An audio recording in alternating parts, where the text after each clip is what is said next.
Hello, my name is Dr. Danielle Montague, and I am a member of the Iota Chi Sigma alumni chapter of Sigma Gamma Rho Sorority Incorporated. Today's book is titled Game Changers, the story of Venus and Serena Williams, written by Cline-Ransome.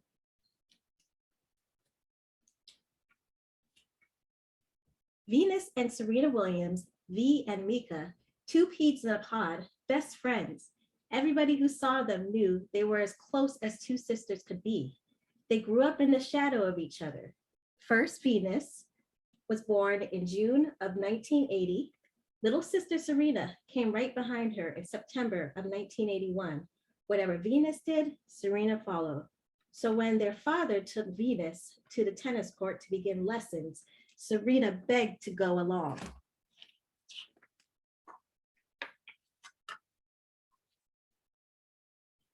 Six days a week, they rose before sun. Sleepy-eyed, the girls rolled out of bed. They climbed into their dad's rundown VW bus and squeezed between their older sister, rackets, and the shopping cart filled with tennis balls and brooms.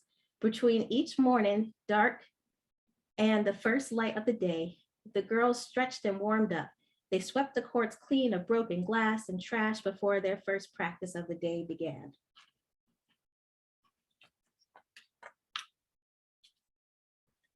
Neighbor folks laughed at a father, Richard, with tennis ambitions and a Compton address, but Richard's dreams soared far beyond the rough and tumble streets outside of Los Angeles County, California. From the beginning, tennis was a family affair. First with the three older sisters, Yendi, Lindrea, and Isha. When they lost interest, the younger girls stepped in. Richard practiced with Venus on the court while Orison, their mother, hit with Serena on the other to cheers of their sisters on the sidelines.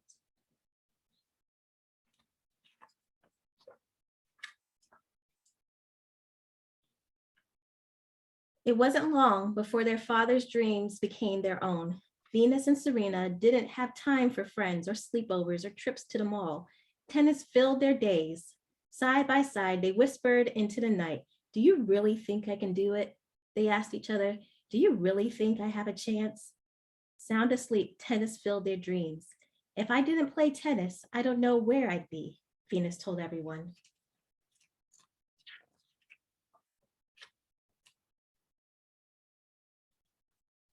They threw footballs to improve their serves, tossed rackets into the air to build strength, and chased secondhand tennis balls so flat that they learned to run faster to hit their lower bounce.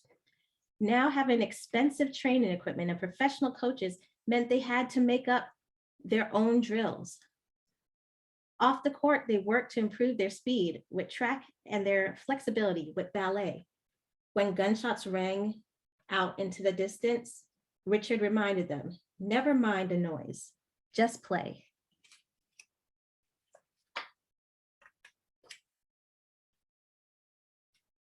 But when shots from the neighborhood rival gang whizzed near the court, the girls quickly learned to drop their rackets and lie still until the shooting stopped.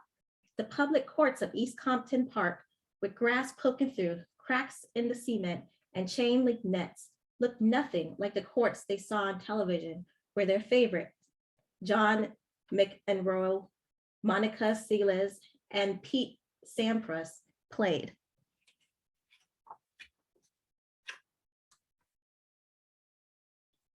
By the time Venus was 4, she could hit 500 tennis balls at every practice. And by the time she was 7, she began playing in junior tournaments. Playing on Compton's public courts kept the girls hidden from much of the tennis circuit. But when Venus won every single one of her 63 junior tournaments by age 10, with Serena not far behind, word of the Williams sisters spread. "Whatever you become in your head first," their mother preached daily. With the talent grew confidence. At 12, Venus announced she would win Wimbledon.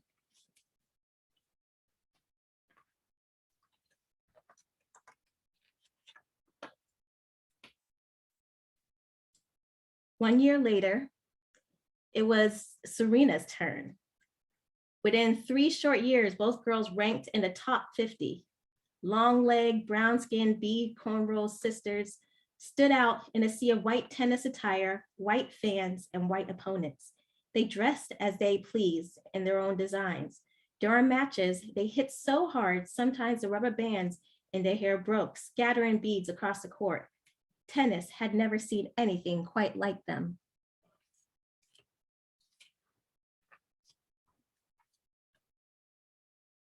Many tennis fans cheered the energy and powerful playing of 2 fresh faces in the tennis.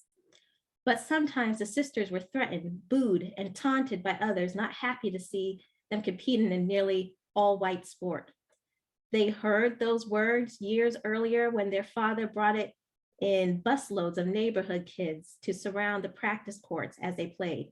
Do your best, he told the kids, and paid each and every one to hurl the worst words his daughters might hear during their matches. Now, whenever those same words tumbled from the stands, they fell flat as secondhand tennis balls. Words and gunshots, hatred and doubt couldn't slow the rise of the 2 sisters who called themselves the greatest story in tennis.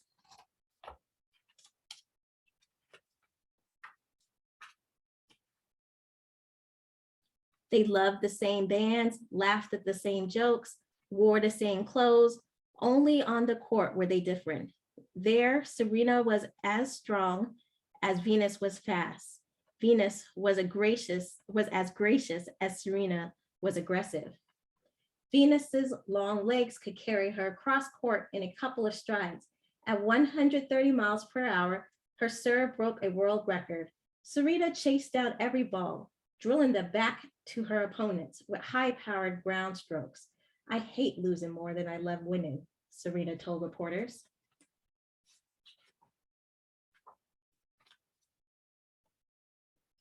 Life on the professional circuit meant traveling to tournaments and trekking as a family across the world to the Australian Open, French Open, Wimbledon in England, and the New York City's US Open to compete in one Grand Slam event after the next. Not wanting to be separated during tournaments, the sisters shared hotel rooms, but the crowds loved it when they shared the court. Sister act, smash sisters, sister, sister, sister slam, headline screamed. Tickets were hard to come by on the day Venus and Serena were scheduled to play each other. In doubles, knowing each other as well as they did paid off with win after win. But on opposite sides of the court, they were competitors first, sisters second.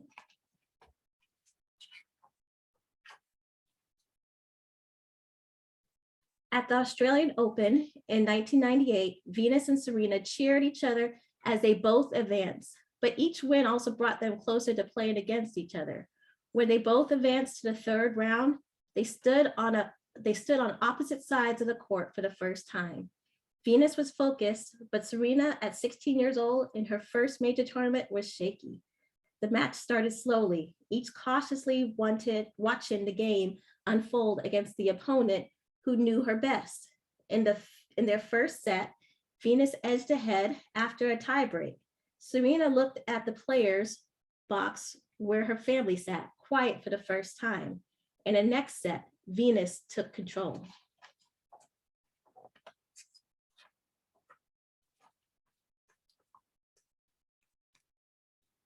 Heads turned from left to right, right to left for a Venus victory, 7-6 and 6-1.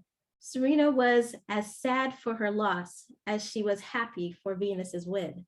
But then Venus kept winning, match after match, year after year, in each of their matchups. She knows how to beat me and knows my weakness better than anyone, Serena said of her big sister.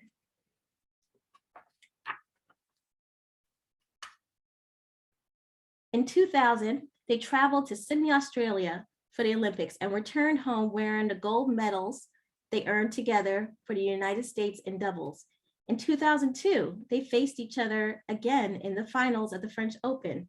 With each round she advanced, Serena pushed aside thoughts of the earlier matches and of Venus's successes.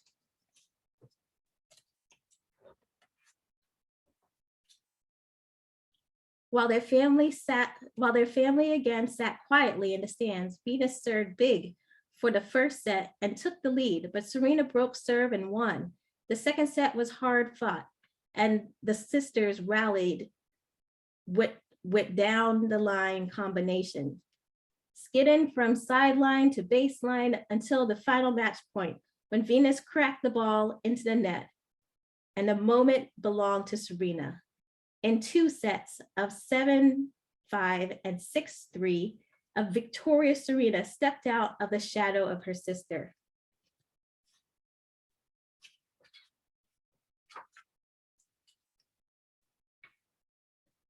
Venus ran off the court as the curious eyes of the crowd followed her. High into the stands, Venus sprinted, snatched up her bag, and pulled out a camera.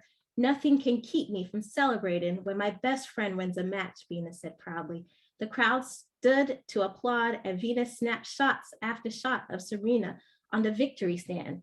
Ranked number 1 and 2 in the world, Venus now followed Serena.